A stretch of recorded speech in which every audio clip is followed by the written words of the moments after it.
देश के राष्ट्रपति श्रीमती द्रौपदी मुर्मू के ऊपर में जिस तरीके से अभद्र टिप्पणी की है वह निंदनीय है और दुर्भाग्यपूर्ण है। आश्चर्य की बात यह है कि पश्चिम बंगाल की सरकार, ममता बनर्जी की सरकार, जो स्वयं एक महिला मुख्यमंत्री है और उसके मंत्रिमंडल के सदस्य खुलेआम तरीके से देश के महिला राष्ट्रपति, ट्राइबल प्रेसिडेंट के ऊपर में, आदिवासी राष्ट्रपति के ऊपर में इस तरह का अभद्र टिप्पणी, जिस टिप्पणी को चाहे जितनी भी निंदा की जाए वो कम है। और इससे यह बात स्पष्ट रूप से झलकती है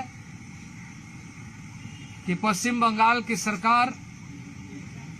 इस देश के 10.5 करोड़ जनता, आदिवासी जनता की भावनाओं को आहत किया और देशवासियों को, देश के लोकतांत्रिक परंपराओं को,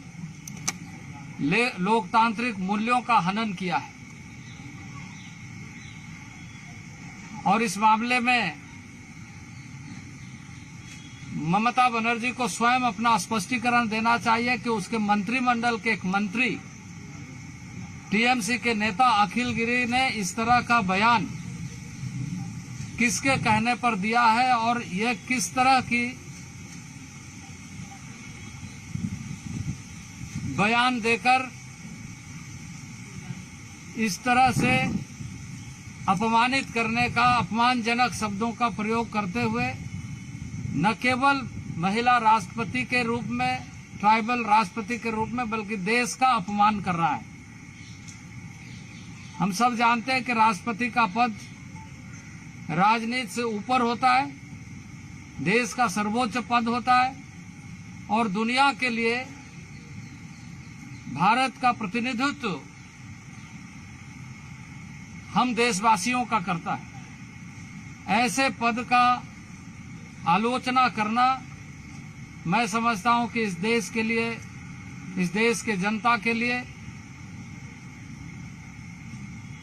बहुत ही दुर्भाग्यपूर्ण है।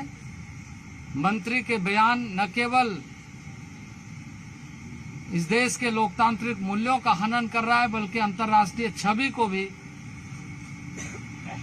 खराब करने का प्रयत्न किया है। और इसलिए मैं ये कहूंगा कि ममता बनर्जी को, ऐसे मंत्री को तुरंत अपने मंत्रिमंडल से बर्खास्त करना चाहिए और इस तरह के बयानों के लिए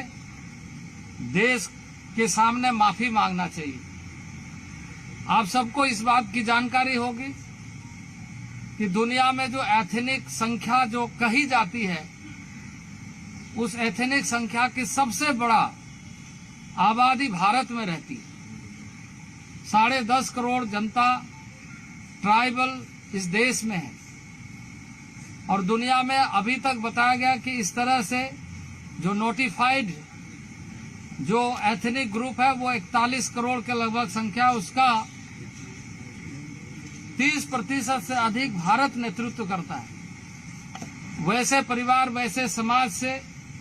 वैसे लोगों के बीच से एक सुशील, संवेदनशील